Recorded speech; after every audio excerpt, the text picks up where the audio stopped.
Rodrigo de Castro, Relaciones Internacionales en el CEU. Muy buenas.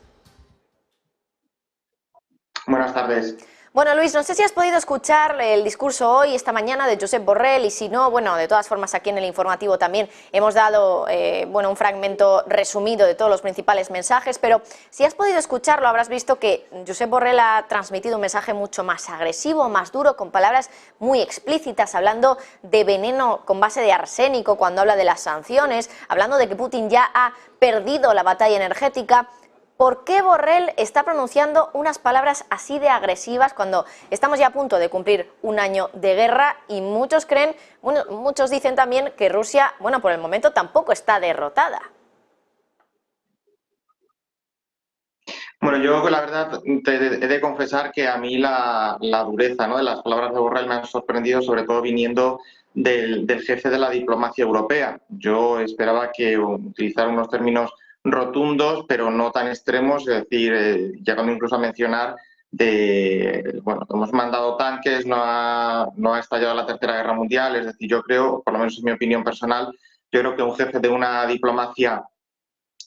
comunitaria, en este caso, no debe utilizar o no debería utilizar términos tan rotundos o incluso tan agresivos. Dicho esto, sí que es verdad que en el Parlamento Europeo teníamos esta semana y tenemos durante el día de hoy esa aprobación del último paquete de sanciones por valor de 11.000 millones de euros a Rusia, y aquí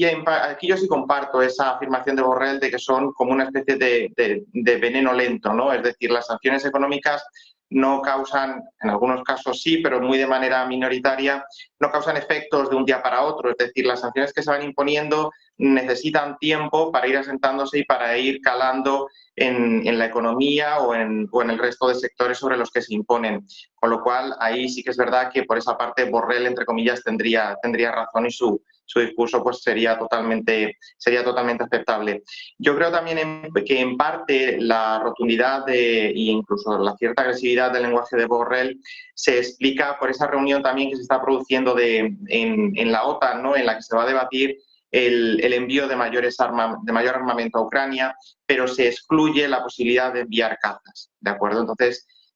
no sé hasta qué punto también Borrell ha utilizado esta afirmación o esta intervención que ha tenido como mecanismo de presión hacia los países de la OTAN, insistiendo en la necesidad de incrementar la provisión de armamento. Él, claro, ha llegado a decir algo así como que, bueno, los países europeos tienen armamento que está cogiendo polvo en los cuarteles. Bueno, en parte sí, en parte no. Es decir, tampoco Europa puede desarmarse para dar toda la capacidad armamentística que posee a Ucrania, porque eso podría provocar que a la larga Europa también quedara indefensa. Con lo cual, yo creo que en parte la rotundidad de Borrell se explica por este debate que también se está suscitando en el seno de la OTAN, pero yo creo que se ha extralimitado un poco en cuanto a la gravedad de esa afirmación, que puede sonar un poco bueno, un poco, voy a decirlo, la palabra que tengo en la mente, estaba buscando una palabra un poco más políticamente correcta, pero un poco a mí me sonaba como de matón, ¿no? Bueno, ¿y qué? Hemos mandado armamento y no ha estallado la Tercera Guerra Mundial. Yo creo que precisamente un jefe de la diplomacia debe cuidar un poco las expresiones que hace, sobre todo de cara al público, precisamente porque quien está enfrente es Rusia, y todo esto podría llevar a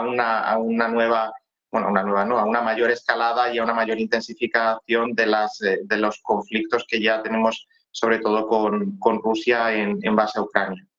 Luis, por cierto, todo lo que ocurre en un momento de escalada de tensión como tenemos ahora mismo entre Rusia y Estados Unidos debe ser mirado con lupa. Y es que en las últimas horas ha ocurrido algo que, bueno, en titulares no solemos ver, pero que nos insisten los que saben que es algo rutinario. Estamos hablando de, bueno, la circulación de 4 cazas rusos por territorio cercano al espacio aéreo norteamericano, de Estados Unidos y de Canadá. No han llegado a ingresar dentro del espacio aéreo, pero sí que se dijo por parte del Comando de Defensa del Espacio Aéreo norteamericano que estaban preparados para interceptar esos cazas en el caso de que llegaran a ingresar en el espacio aéreo. Se dice que esto ocurre y que merodean por ahí los cazas rusos 6 o 7 veces incluso al año. Llegan a decir que son interceptados 6 o 7 veces al año desde 2007, pero ¿hasta qué punto esto es normal? Algo que no debería hacernos pensar que puede tener que ver con la escalada de tensión que hay ahora mismo entre Rusia y Estados Unidos.